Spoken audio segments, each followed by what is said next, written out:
Hello, wildlings. I'm your Creepsmith, and you found my Fear Forge. Lucky you. And once again, we're back in Mr. Barker's neighborhood, where you live in constant wonder. Wondering, that is, when the torture's going to end. Our outre outing tonight is a glance at the kernel that grew a cinematic empire. Tonight's tale, The Hellbound Heart, by Clive Barker. So intent was Frank upon solving the puzzle of Le Marchand's box that he didn't hear the great bell begin to ring. The device had been constructed by a master craftsman, and the riddle was this, that though he'd been told the box contained wonders, there simply seemed to be no way into it, no clue on any of its 6 black lacquered faces as to the whereabouts of the pressure points that would disengage one piece of this 3-dimensional jigsaw from another. Frank had seen similar puzzles, mostly in Hong Kong, the products of the Chinese taste for making metaphysics of hard wood, but to the acuity and technical genius of the Chinese, the Frenchman had brought a perverse logic that was entirely his own. If there was a system to this puzzle, Frank had failed to find it. Only after several hours of trial and error did a chance juxtaposition of thumbs, middle and last fingers bear fruit, an almost imperceptible click, and then victory. A segment of the box slid out from beside its neighbors. There were 2 revelations here. The first, that the interior surfaces were brilliantly polished. Frank's reflection, distorted, fragmented, skated across the lacquer. The second, that Le Marchand, who had been in his time a maker of singing birds, had constructed the box so that opening it tripped a musical mechanism, which began to tinkle a short redondo of sublime banality. Encouraged by his success, Frank proceeded to work on the box feverishly, quickly finding fresh alignments of fluted slot and oiled peg, which in their own turn revealed further intricacies. And with each solution, each new half-twist or pull, a further melodic element was brought into play, this time counterpointed and developed until the initial caprice was all but lost in ornamentation. At some point in his labors, the bell had begun to ring, a steady, somber tolling. He had not heard, at least not consciously, but when the puzzle was almost finished, the mirrored innards of the box unknotted, he became aware that his stomach churned so violently at the sound of the bell it might have been ringing for half a lifetime. He looked up from his work. For a few moments, he supposed the noise to be coming from somewhere in the street outside, but he rapidly dismissed that notion. It had been almost midnight before he'd begun to work at the bird-maker's box. Several hours had gone by, hours he would not have remembered passing but for the evidence of his watch since then. There was no church in the city, however desperate for adherents, that would ring a summoning bell at such an hour. No. The sound was coming from somewhere much more distant, through the very door, as yet invisible, that Le Marchand's miraculous box had been constructed to open. Everything that Kircher, who had sold him the box, had promised of it was true. He was on the threshold of a new world, a province infinitely far from the room in which he sat. Infinitely far, yet now suddenly near. The thought had made his breath quick. He had anticipated this moment so keenly, planned with every wit he possessed this rending of the veil. In moments, they would be here, the ones Kircher had called the Cenobites, theologians of the Order of the Gash, summoned from their experiments in the higher reaches of pleasure to bring their ageless heads into a world of rain and failure. He had worked ceaselessly in the preceding week to prepare this room for them. The bare boards had been meticulously scrubbed and strewn with petals. Upon the west wall he had set up a kind of altar to them, decorated with the kind of placatory offerings Kircher had assured him would nurture their good offices: bones, bonbons, needles. A jug of his urine, the product of 7 days' collection, stood on the left of the altar should they require some spontaneous gesture of self-defilement. On the right, a plate of dove's heads which Kircher had also advised him to have on hand. He had left no part of the invocation ritual unobserved. No cardinal, eager for the fisherman's shoes, could have been more diligent. But now, as the sound of the bell became louder, drowning out the music box, he was afraid. Too late, he murmured to himself, hoping to quell his rising fear. Le Marchand's device was undone. The final trick had been turned. There was no time left for prevarication or regret. Besides, hadn't he risked both life and sanity to make this unveiling possible? The doorway was even now opening to pleasures no more than a handful of humans had ever known existed, much less tasted.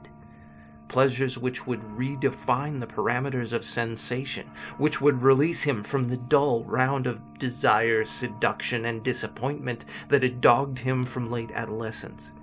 He would be transformed by that knowledge, wouldn't he? No man could experience the profundity of such feeling and remain unchanged. The bare bulb in the middle of the room dimmed and brightened and dimmed again. It had taken on the rhythm of the bell, burning its hottest on each chime. In the troughs between the chimes, the darkness in the room became utter. It was as if the world he had occupied for 29 years ceased to exist.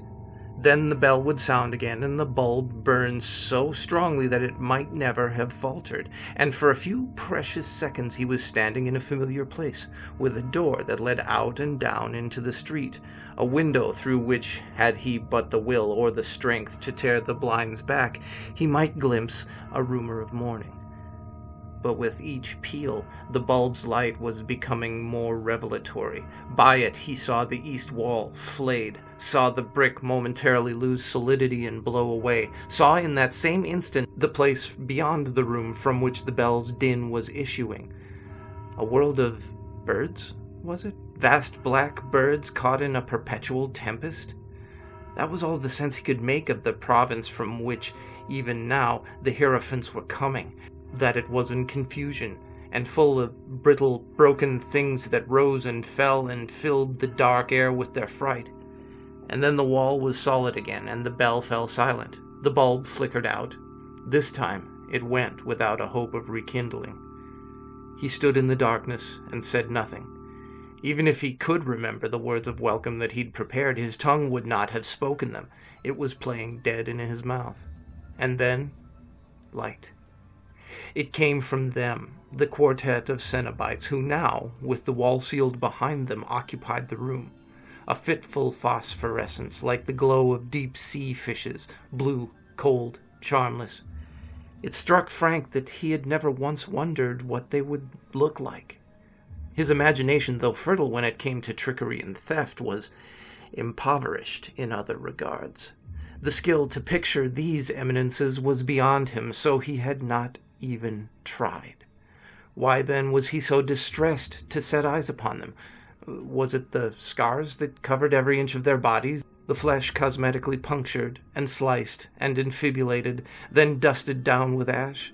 Was it the smell of vanilla that they brought with them, the sweetness of which did little to disguise the stench beneath? Or was it that as the light grew and he scanned more closely, he saw nothing of joy or even humanity in their maimed faces, only desperation and an appetite that made his bowels ache to be voided? "What city is this?" one of the four inquired. Frank had difficulty guessing the speaker's gender with any certainty. Its clothes, some of which were sewn to and through its skin, hid its private parts, and there was nothing in the dregs of its voice or its willfully disfigured features that offered the least clue. When it spoke, the hooks that transfixed the flaps of its eyes and were wed by an intricate system of chains passed through the flesh and bone alike to similar hooks through the lower lip, were teased by the motion, exposing the glistening meat beneath. "I asked you a question," it said. Frank made no reply. The name of this city was the last thing on his mind. "Do you understand?" the feature beside the first speaker demanded. Its voice, unlike that of its companion, was light and breathy, the voice of an excited girl. Every inch of its head had been tattooed with an intricate grid, and at every intersection of the horizontal and the vertical axes, a jeweled pin driven through to the bone. Its tongue was similarly decorated. "Do you even know who we are?" it asked. "Yes," Frank said at last. "I know." Of course he knew. He and Kircher had spent long nights talking of hints gleaned from the diaries of Bolingbroke and G. de Rais. All that mankind knew of the Order of the Gash, he knew.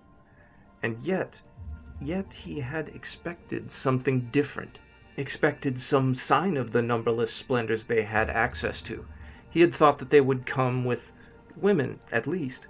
Oiled women, milked women, women shaved and muscled for the act of love, their lips perfumed, their thighs trembled to spread, their buttocks weighty, the way he liked them.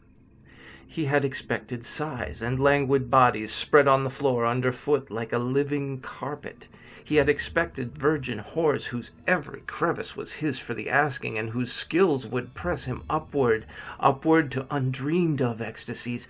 The world would be forgotten in their arms. He would be exalted by his lust instead of despised for it. But no women, no sighs. Only these sexless things with their corrugated flesh. Now the third spoke. Its features were so heavily scarified, the wounds nurtured until they ballooned, that its eyes were invisible and its words corrupted by the disfigurement of its mouth. "What do you want?" it asked him. He perused the questioner more confidently than he had the other two. His fear was draining away every second that passed. Memories of the terrifying place beyond the wall were already receding. He was left with these decrepit decadents, their stench, their queer deformity, their self-evident frailty. The only thing that he had to fear was nausea. "Kircher told me that there would be 5 of you," Frank said. "The engineer will arrive, should the moment merit," came the reply. "Now again, we ask you, what do you want?" Why should he not answer them straight?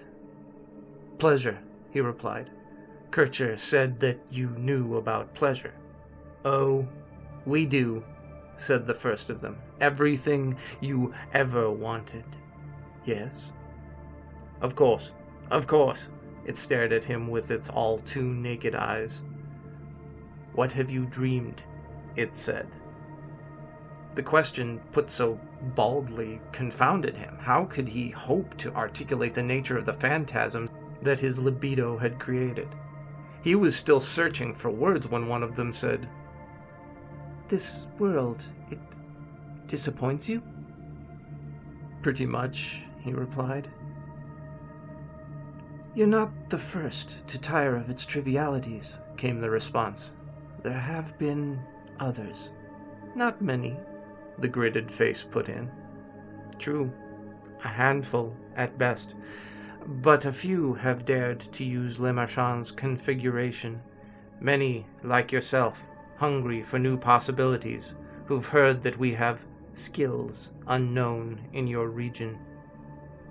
"I had expected," Frank began.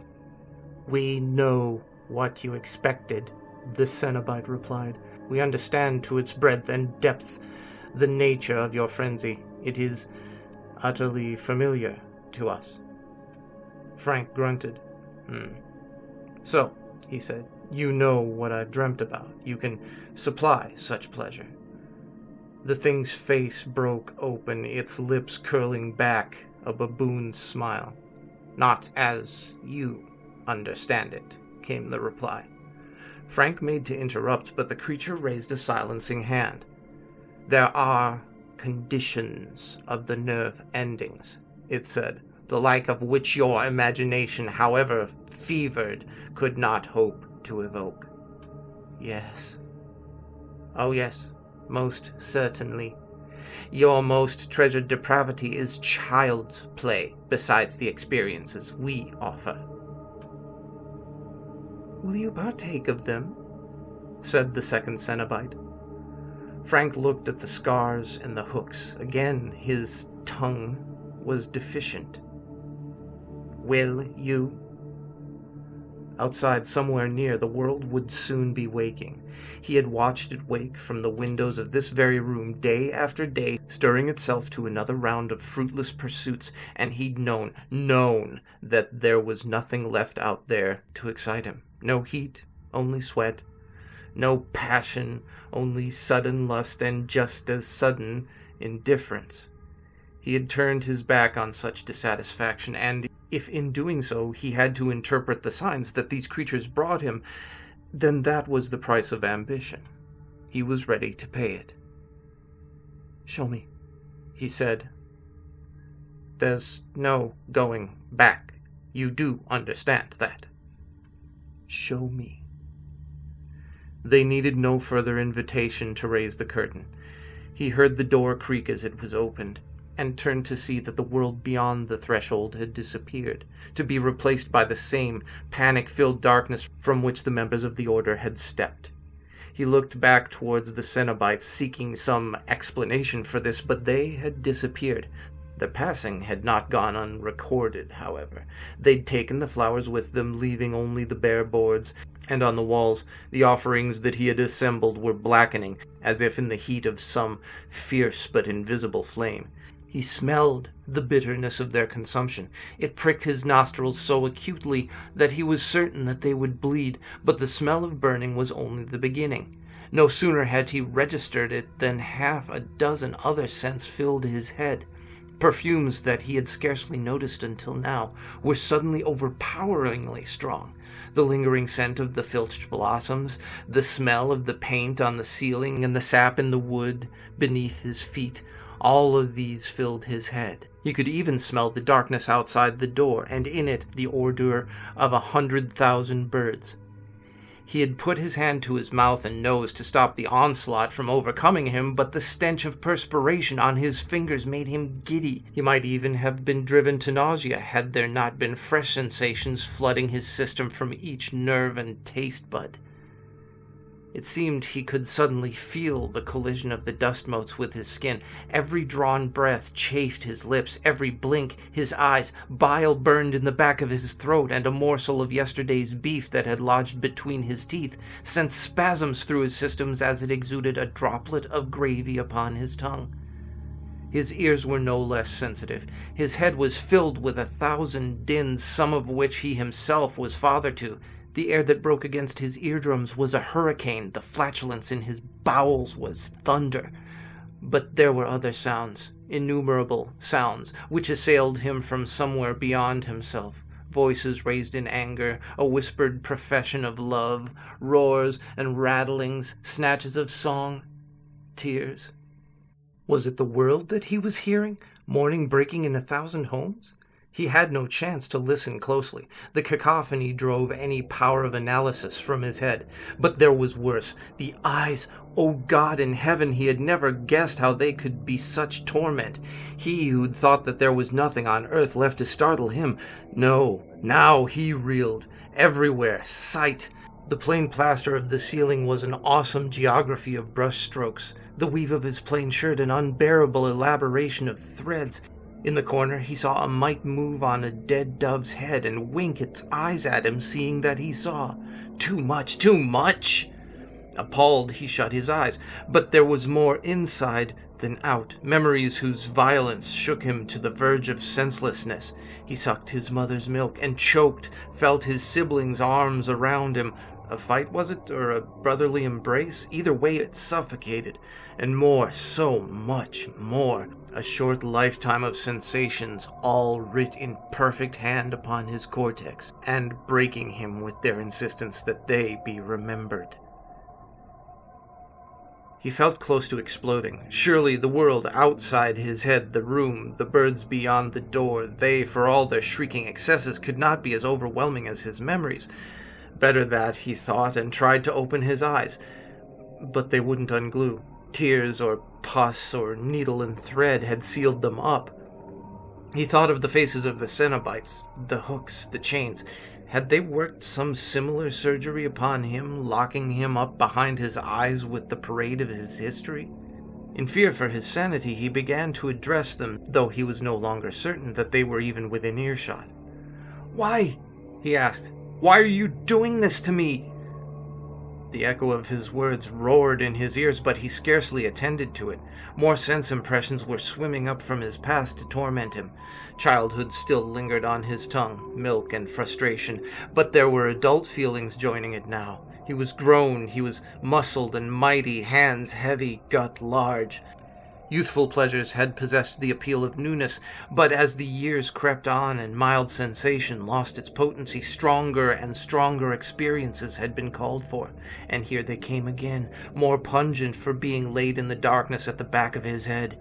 He felt untold tastes upon his ears, bitter, sweet, sour, salty, smelled spice and shit and his mother's hair, saw cities and skies, saw speed, saw deeps, broke bread with men now dead, and was scalded by the heat of their spittle on his cheek, and of course, there were the women. Always amid the flurry and confusion, memories of women appeared, assaulting him with their scents, their textures, their tastes. The proximity of this harem aroused him despite circumstances. He opened his trousers and caressed his cock, more eager to have the seed spilled so to be freed of these creatures than for the pleasure of it. He was dimly aware as he worked his inches that he must make a pitiful sight. A blind man, in an empty room, aroused for a dream's sake, but the racking joyless orgasm failed to even slow the relentless display. His knees buckled, and his body collapsed to the boards where his spunk had fallen. There was a spasm of pain as he hit the floor, but the response was washed away before another wave of memories. He rolled onto his back and screamed, and begged for an end to it, but the sensations only rose higher, whipped to fresh heights with every prayer for cessation that he offered up. The pleas became a single sound, words and sense eclipsed by panic. It seemed that there was no end to this but madness, no hope but to be lost to hope. As he formulated this last despairing thought, the torment stopped. All at once, all of it, gone. Sight, sound, touch, taste, smell. He was abruptly bereft of them all. There were seconds then when he doubted his very existence. 2 heartbeats, 3, 4. On the 5th heartbeat he opened his eyes. The room was empty, the doves and the piss-pot gone. The door was closed. Gingerly, he sat up. His limbs were tingling. His head, wrist, and bladder ached, and then a movement at the other end of the room drew his attention. Where, 2 moments before, there had been an empty space, there was now a figure. It was the 4th Cenobite, the one that had never spoken nor shown its face. Not a he now saw, but a she. The hood it had worn had been discarded, as had the robes. The woman beneath was gray, yet gleaming, her lips bloody, her legs parted so that the elaborate scarification of her pubis was displayed. She sat on a pile of rotting human heads, and smiled in welcome. The collision of sensuality and death appalled him. Could he have any doubt that she personally dispatched these victims? Their rot was beneath her nails, and their tongues, 20 or more, lay out ranks on her oiled thighs as if awaiting entrance. Nor did he doubt that the brains now seeping from their ears and nostrils had been driven to insanity before a blow or a kiss had stopped their hearts. Kircher had lied to him. Either that or he'd been horribly deceived. There was no pleasure in the air here, or at least not as humankind understood it. He had made a mistake opening Le Marchand's box, a very terrible mistake. "Oh, so you've finished dreaming," said the Cenobite, perusing him as he lay upon the bare boards. "Good." She stood up. The tongues fell to the floor like a rain of slugs. "Now we can begin," she said. "It's not quite what I expected," Julia commented as they stood in the hallway. It was twilight, a cold day in August. Not the ideal time to view a house that had been left empty for so long. "It needs work," Rory said. "That's all. It's not been touched since my grandmother died. That's the best part of 3 years. And I'm pretty sure she never did anything with it towards the end of her life. And it's yours? Mine and Frank's. It was willed to us both. But when was the last time anybody saw a big brother?